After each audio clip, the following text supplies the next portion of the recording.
Bonjour, aujourd'hui j'ai le plaisir de discuter de techniques photographiques avec Mohamed Messara. De nationalité algérienne, Mohamed Messara travaille pour l'agence européenne Press Photo Agency. Lui-même a déjà animé des sessions de formation du World Press Photo consacrées aux techniques de base de la photographie et à la formation des formateurs. En tant que photographe, Mohamed Messara travaille sur divers sujets, mais ce sont surtout ses reportages de guerre qui l'ont rendu célèbre. D'abord en Irak, puis au Liban, et c'est surtout ces photographies réalisées en octobre 2011 lors de la guerre de Libye qui ont été publiées dans les journaux du monde entier. C'est au point qu'on a pu dire que Mohamed Messara est le photographe de la guerre de Libye. Mohamed, comment en es-tu venu à devenir photographe de guerre? Qu'est-ce qui t'a amené sur ce chemin très dangereux? Tout d'abord, c'était pendant les années noires en Algérie, la décennie noire, c'était pendant, j'ai commencé la photographie en général de presse, c'était en Algérie. Et après, quand j'ai débuté en EPA, j'étais basé en Irak entre 2004 et 2005 et j'ai couvert la guerre en Irak. Et ce que j'avais fait en Algérie, ça m'a beaucoup aidé à pouvoir travailler tranquillement en Irak. Alors, lors de la bataille de Sirte, en octobre 2011, en Libye, tu as été touché par une balle sur ton épaule et tu as eu très peur parce que tu pensais que c'était grave et finalement, je crois que ça l'était un peu moins que ça.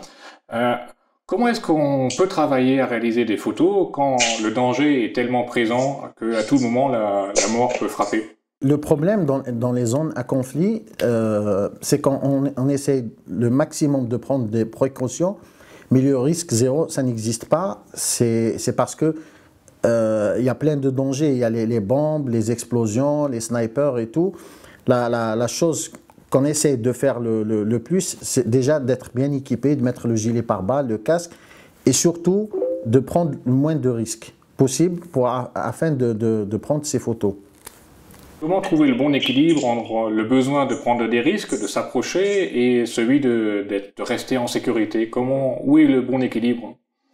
Après, il n'y a pas une règle précise.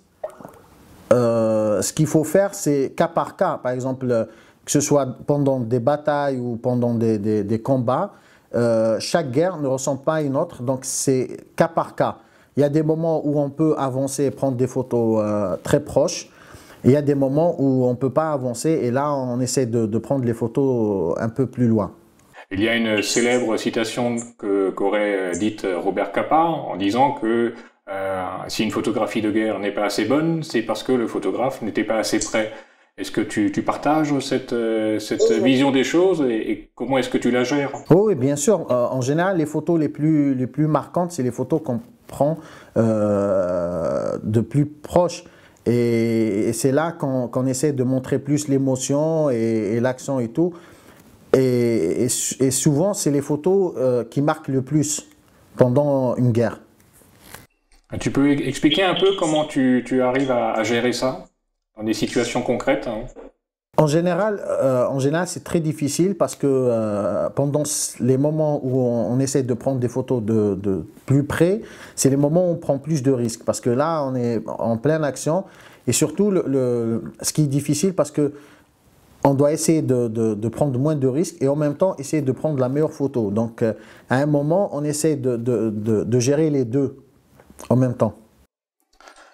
Tu es de nationalité algérienne. Est-ce que tu penses que être d'originaire d'Afrique du Nord ou du Moyen-Orient est nécessaire, constitue un avantage quand on couvre l'actualité, surtout violente, qui peut survenir dans ces pays-là?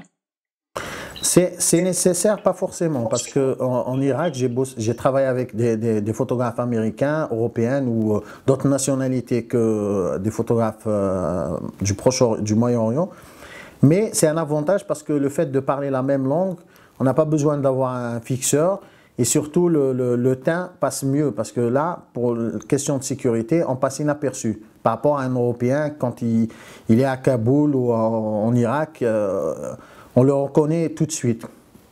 Et là, il y a plus de risques pour lui qu'un Maghrébin ou un Arabe en général.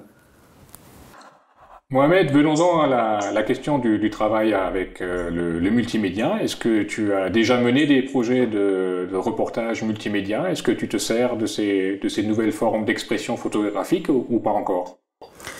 Pour ma part, pas encore. J'ai plein de collègues et d'amis qui le font, qui l'ont fait surtout en Libye, mais plus en Syrie. Ils prennent des photos, en même temps ils filment. Après, ça dépend parce qu'en général, c'est un peu plus difficile de gérer les deux en même temps. Parce que prendre des photos, faire que la photo, c'est plus facile que d'essayer de faire la photo et la vidéo. Après, pour ma part, c'est un peu difficile parce que si je l'aurais fait, ça aurait diminué de la qualité de mes photos. Parce qu'après, peut-être qu'au moment où je suis en train de filmer, c'était le bon moment de prendre une photo ou vice-versa. Mais malgré tout, dans une situation compliquée comme celle d'un conflit, il est sans doute très difficile de réaliser à la fois des images fixes et de la vidéo. Mais en dehors de situations aussi dramatiques, à d'autres occasions, il devient peut-être possible de travailler davantage à la fois sur l'image fixe, sur la vidéo et peut-être aussi de se concentrer sur le son. Ah oui, effectivement. Par exemple, si c'était des manifs ou des événements plus faciles à prendre et plus faciles à couvrir, je pense que ça aurait été facile de faire les deux en même temps. En termes de demande, que ce soit de la part de ton agence photo ou bien d'autres clients potentiels, est-ce que tu sens qu'il y aurait une demande commerciale, un débouché possible pour des productions multimédia auxquelles tu pourrais participer? Pour ma part, par rapport à mon agence, on ne fait pas le multimédia, on ne fait pas les vidéos. Mais réellement, c'est une grande demande puisque beaucoup de photographes en ce moment font plus de la vidéo. Ils essaient plus de faire la vidéo parce qu'avec tout ce qui se passe, les chaînes d'information et surtout les sites d'information, ils aiment bien voir la vidéo parce que c'est en réel, donc ils voient ce qui se passe et tout. Tu es déjà retrouvé dans des situations où, face à une demande de ce genre-là, tu as dû refuser?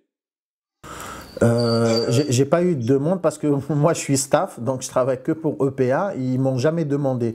Peut-être après, s'ils me l'auraient demandé, j'aurais essayé de le faire. Est-ce que tu pourrais donner un conseil de travail en technique photographique pour les participants au cours d'apprentissage en réseau du WordPress Photo? Le conseil que je pourrais donner aux photographes qui participent au WordPress Photo, ou même les photographes qui pourront voir cette vidéo, c'est que pour moi, la photo, elle est partagée en deux. Il y a le côté technique, il y a le côté visuel. Bon, le côté visuel, tout ce qui est le regard, c'est au photographe de le développer. Donc, chacun a son regard et tout. Mais il y a le côté technique qui est aussi important, c'est qu'il faudrait vraiment maîtriser la technique. C'est-à-dire que pendant la prise de vue ou juste avant la prise de vue, il faut mettre les bons réglages. Il faudrait que les photos ne soient pas surexposées ou sous-exposées. Et après, chaque situation et chaque photographe, d'après son matériel et comment il aimerait prendre ses photos. Merci Mohamed. Je vous en prie.